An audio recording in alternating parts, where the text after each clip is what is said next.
The president of my homeowners association burned my house to the ground. That isn't hyperbole or an exaggeration for dramatic effect. She literally used an accelerant and a match and reduced 20 years of my life to ash and rubble. The truly unbelievable part, however, isn't the crime itself.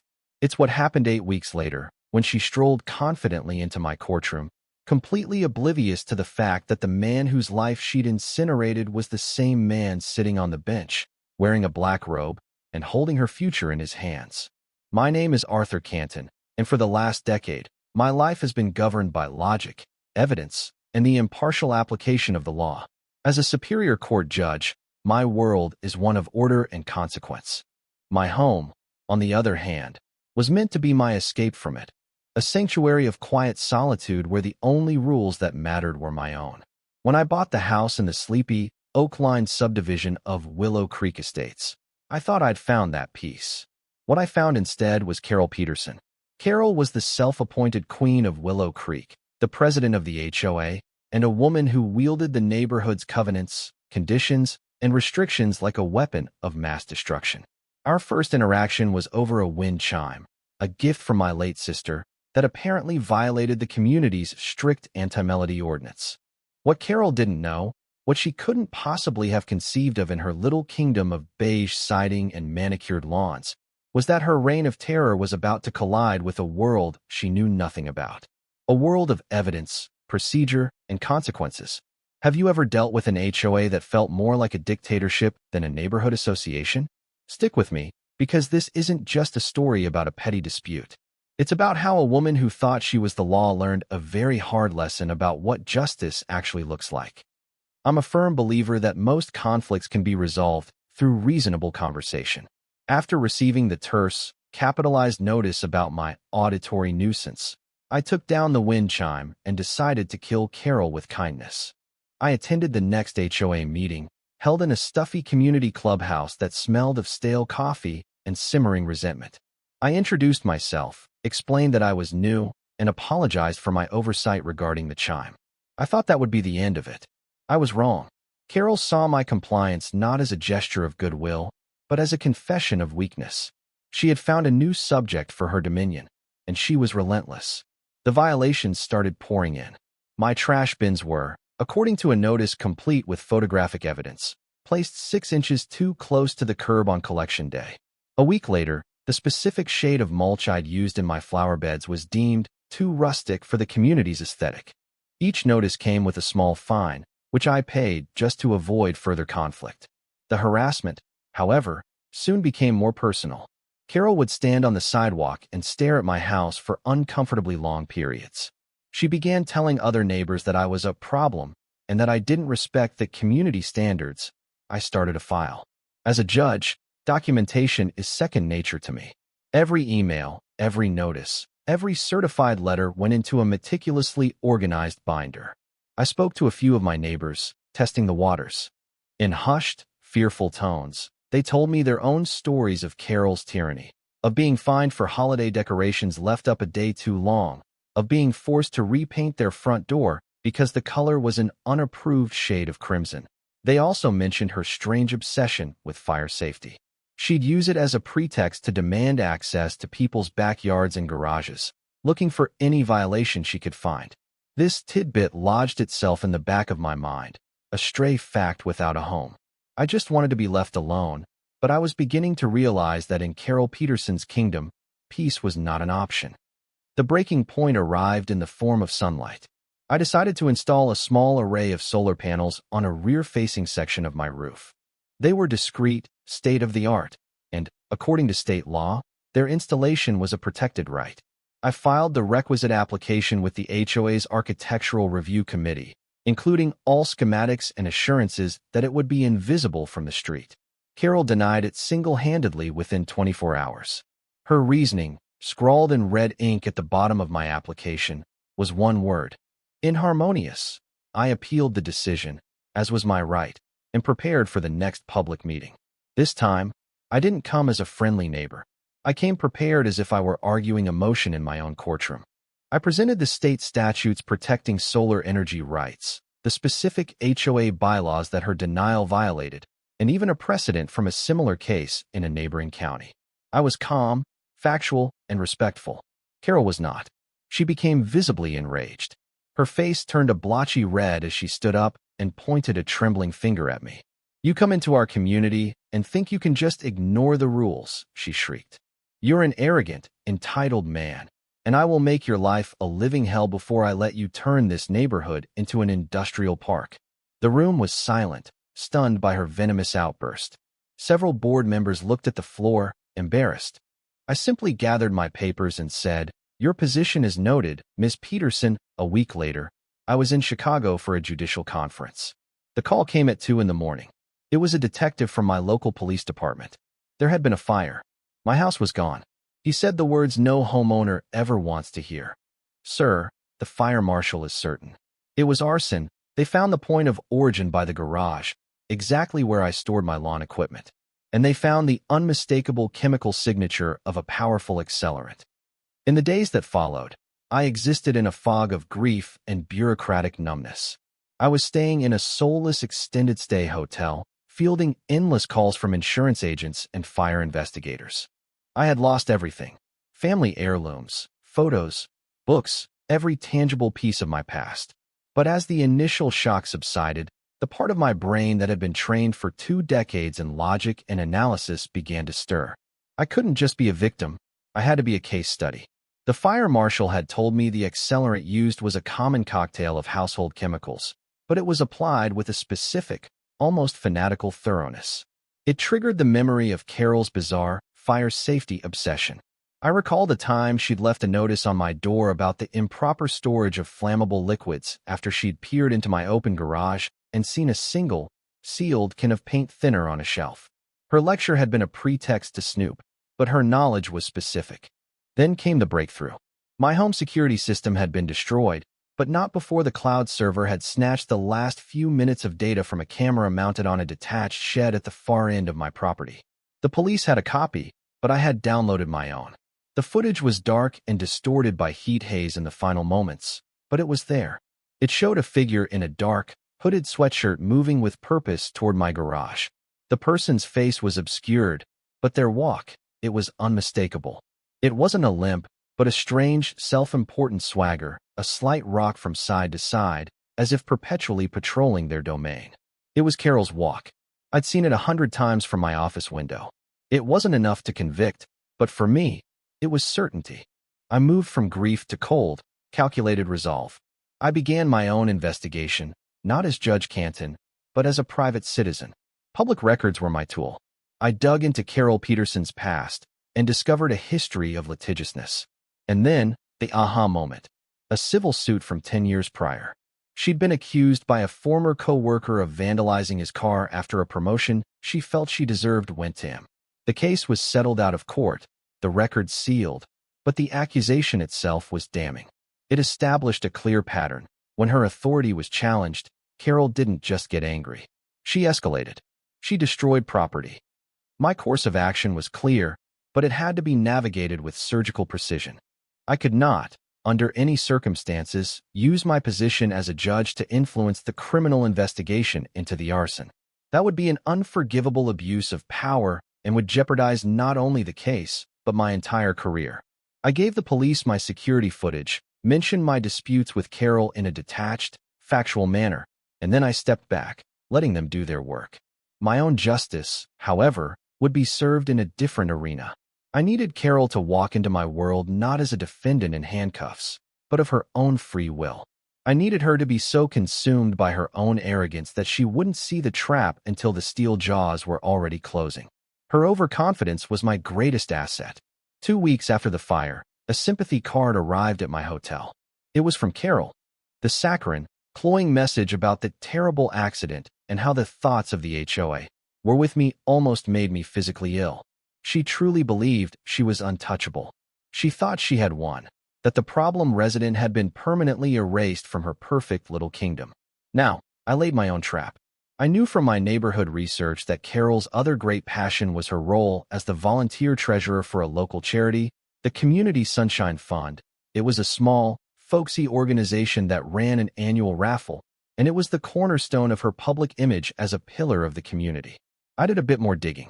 A review of the charity's publicly filed tax forms showed minor, recurring discrepancies year after year. A few $1,000s unaccounted for here and there, always dismissed in footnotes as bookkeeping errors. Carol had been treasurer for 5 years. This was my way in. I called in a favor from an old friend, a civil attorney named Ben. I laid out a hypothetical scenario, never mentioning my name or the fire. I asked him to file a pro bono civil suit on behalf of a concerned donor, a fictional entity fronted by one of his paralegals, against the Community Sunshine Fund. The suit would be simple, filed in small claims court, demanding a full financial audit based on the publicly available tax records. It was the kind of low-stakes case that gets randomly assigned to whichever judge is on the small claims rotation. I was due for that rotation in 6 weeks. The bait was in the water. The ensuing weeks were a study in patience. I moved into a rented apartment, began the slow, painful process of cataloging everything I had lost for the insurance claim, and tried to establish a new routine. The arson investigation crept along at a snail's pace, as these things often do. Detectives interviewed Carol, who naturally denied everything and likely portrayed me as a disgruntled homeowner with a vendetta. Without a confession or a clear facial ID from the security footage, it was a difficult case. I never called the detectives for an update. I had to trust their process. My own process was set to unfold elsewhere. Then one afternoon, as I was reviewing the upcoming docket for my week in small claims court, I saw it. There, nestled between a dispute over a fence line and a claim for an unpaid loan, were the words, Concerned Donor Alliance versus Community Sunshine Fund, and listed as the representative for the defendant, Ms. Carol Peterson. A cold, electric thrill shot through me. The universe, it seemed, had a flair for the dramatic. She had taken the bait. She had no idea who Judge Canton was. To her, the name on the docket would be meaningless. She would see the lawsuit as just another annoyance, another challenge to her authority from some anonymous troublemaker. She would walk into that courtroom brimming with the same self-righteous indignation she carried everywhere. I spent the entire weekend preparing. I reviewed the case file, which was thin and straightforward. But then I opened my personal binder. I reread every threatening letter from the HOA. I looked at the photos of her fabricated violations. I studied the grainy screenshot of the hooded figure with that distinctive, arrogant swagger. I would not introduce any of this. It was irrelevant to the matter at hand. But it armed me with a complete understanding of the person who would be standing before me. I wasn't preparing to be a plaintiff or a victim. I was preparing to be a judge, in the truest sense of the word, an impartial arbiter of facts. But the facts I held in my mind painted a much fuller picture than the one in the court's file. The morning of the hearing, I felt a strange calm. I put on my robes, the familiar weight settling on my shoulders. I walked into the courtroom, my face a mask of judicial neutrality, and took my seat behind the bench. My eyes scanned the room, and there she was. She sat at the defendant's table, tapping her pen with irritation, whispering to the charity's flustered-looking president beside her. She looked up at me as I sat down, her eyes glancing over me with no recognition at all. I was just part of the furniture of her inconvenient morning. The bailiff's voice boomed. "All rise," he called the case. Case number 23, SC 981, Concerned Donor Alliance versus the Community Sunshine Fund. I took a breath, looked directly at the woman who had destroyed my home, and began. "We are here today to hear the case of Concerned Donor Alliance versus the Community Sunshine Fund." I began, my voice the same measured, dispassionate tone I used for every proceeding. I looked to the defendant's table. "Ma'am, for the record, would you please state your name and your role in the organization?" Carol stood, radiating a palpable sense of annoyance. "Carol Peterson. I am the volunteer treasurer for the Sunshine Fund," she said, her voice clipped and sharp. "And I would like to state for the record that this entire affair is a frivolous and insulting waste of the court's time." I made a small note on my pad. "Your objection is noted, Ms. Peterson. Please proceed," I said, gesturing to the plaintiff's attorney, a junior associate from Ben's firm whom I had never personally met. He began with simple, foundational questions. "Ms. Peterson, could you describe the accounting procedures for the annual raffle ticket sales?" Carol practically sneered. "It's not Wall Street. It's a cash raffle for a local charity. People buy tickets, the stubs go in a drum, and the cash goes in a lockbox. We count it, and then I deposit it at the bank. It's perfectly simple, the attorney nodded, then placed a stack of documents on the overhead projector. They were the charity's tax filings for the last 3 years. Ms. Peterson, in 2021, the charity reported raffle ticket sales of $10,000. Can you explain why the corresponding bank deposits for that month only total $8,050? Carol waved a dismissive hand. As I said, it's a volunteer organization. Things get misplaced. A volunteer probably made a mistake in the count. It's a simple bookkeeping error, the lawyer pressed on. A $2,000 error? What about in 2022, where there appears to be a discrepancy of nearly $2,500? And last year, a discrepancy of over $3,000? Are these all just simple errors? This was my moment to enter the fray. I leaned forward slightly. Ms. Peterson, I interjected, my voice cutting through her sputtering attempts to answer. The court is less interested in individual mistakes and more interested in patterns. A pattern of discrepancies suggests a procedural failure. You stated the cash goes into a lockbox. Could you describe for the court, in detail, the exact chain of custody for that box from the moment the first ticket is sold to the moment you personally make the deposit at the bank? Her smug confidence began to visibly fray at the edges. She couldn't describe the chain of custody because there wasn't one. The procedure was just her, alone with a box full of cash. Her answers became vague and evasive. She started to shift the blame, mentioning incompetent volunteers and the chaos of the events. The foundation of her credibility was beginning to crumble. The plaintiff's lawyer moved in for the kill. Your Honor, we have a sworn affidavit from a Ms. Joan Gable, a volunteer with the fund for over 10 years. He placed it on the clerk's desk. In her affidavit, Ms. Gable states that she personally witnessed Ms. Peterson removing handfuls of cash from the lockbox on multiple occasions before the official count, telling others it was to make change. Carol shot to her feet. That is an outrageous lie, she shouted, her voice echoing in the small courtroom. Joan is a bitter, disgruntled volunteer I had to dismiss for chronic incompetence. She's trying to slander me. I banged the gavel once, a sharp, definitive crack. Miss Peterson, you will control yourself, or I will have you removed. My voice was no longer neutral. It was ice.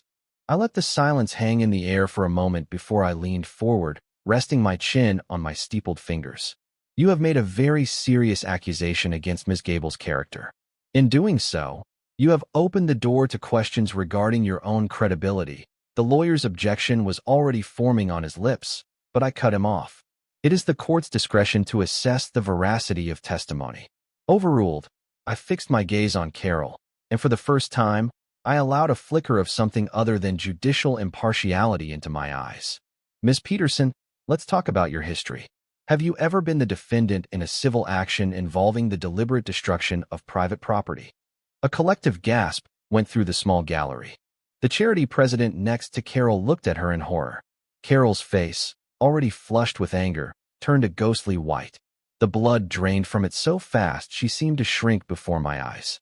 I don't know what you're talking about, she stammered. I glanced down at a file on my desk, a blank file I had placed there for effect. Let me refresh your memory. The 2012 case of Johnson versus Peterson. The matter involved significant damage to a vehicle following a workplace dispute. A case that ended in a substantial out-of-court settlement paid by you. Does that ring a bell, Ms. Peterson? Her eyes, wide with panic, darted around the room before finally locking onto mine. And in that instant, the recognition finally hit her. It was not a slow dawn. It was a lightning strike. She saw me. Not Judge Canton, the anonymous arbiter. She saw Arthur Canton, the quiet man from the end of the cul-de-sac. The man whose wind chime she'd hated. The man she had publicly threatened. The man whose house she had turned into a funeral pyre. The sheer, cosmic impossibility of her situation crashed down on her. The woman who thought she was a queen had just discovered she had marched her entire army into the enemy's fortress, and the gates had just slammed shut behind her. The fallout was immediate and catastrophic for Carol. My ruling in the small claims case was swift and decisive. This court finds more than sufficient evidence of gross financial mismanagement to warrant a full, independent, and forensic audit of the Community Sunshine Fund's accounts, to be conducted by a court-appointed accountant at the charity's expense, I declared. Then, I looked directly at Carol, who sat slumped in her chair, a study in complete and utter ruin. Furthermore, the court notes for the record Ms. Peterson's profound evasiveness on the stand and what appears to be demonstrably false testimony under oath. This court will be referring the complete transcript of this proceeding to the district attorney's office for a potential investigation into perjury, a 1-2 punch. I hadn't judged her for the fire. I had judged her for her lies and corruption in the case before me, and in doing so, handed the DA a new, powerful weapon to use against her. The news of the judgment and the perjury referral ripped through the community. The HOA board convened an emergency session. Faced with irrefutable public disgrace and the terrified anger of neighbors who finally felt emboldened to share their own stories of her abuse, Carol's reign ended not with a bang, but with a whimpered, one-sentence email of resignation. The court-ordered audit of the charity was even more damning than I'd imagined, uncovering a systematic pattern of embezzlement stretching back 5 years. Carol had been skimming thousands of dollars annually, a petty thief hiding behind a mask of civic duty. This led to a separate set of felony charges against her. With this new information, the district attorney's office revisited the arson case with renewed vigor. The perjury referral from my courtroom had shattered her credibility. The embezzlement charges established a clear history of criminal behavior. My grainy security footage of her distinctive swagger, combined with the testimony from neighbors about her public threats against me, suddenly formed a much more compelling narrative for a jury. Her defense was untenable. Facing a mountain of evidence and the certainty of a long prison sentence if convicted at trial, Carol Peterson took a plea deal. She pleaded guilty to felony arson and multiple counts of embezzlement. Carol Peterson, the tyrant of Willow Creek Estates, was sentenced to 8 years in a state penitentiary. Her house was sold at auction to help pay the court-ordered restitution to me and to the charity she had pilfered from for years. Her name became a local cautionary tale, a ghost story parents told their children about what happens when you let petty power curdle your soul. As for me, the insurance money finally came through, and I chose to rebuild on the same plot of land. It was my own quiet act of defiance. The new house is stronger, smarter, and safer. But the most significant change was not the structure itself, but the community around it. The new HOA board, led by a retired schoolteacher Carol had once fined for having excessively cheerful garden gnomes, transformed the neighborhood from a fiefdom into a community. They abolished the ridiculous rules, lowered the dues, and started hosting potlucks instead of tribunals. I finally had the peace I had craved from the beginning. In the end, I never had to abuse my position. I never had to compromise my oath. I simply trusted the system I have dedicated my life to serving. I created a forum where Carol's true character could not hide behind threats or intimidation. She walked willingly into a world governed by evidence and truth, and that world, by its very nature, exposed her for exactly what she was. She was the architect of her own destruction. I just opened the door and let her walk through it. The moral here is not about revenge, it's about accountability. It's a reminder that people who build their lives on foundations of arrogance and cruelty are living in houses of cards. They may believe they are the law unto themselves, but eventually, everyone has their day in court. And on that day, the only thing that holds any power, the only thing that truly matters, is the unvarnished truth. So never underestimate the quiet ones who keep meticulous records, and never, ever make the mistake of believing you are above the consequences of your own actions. What's the most satisfying story of justice you've ever witnessed? Let me know in the comments. And thank you for listening.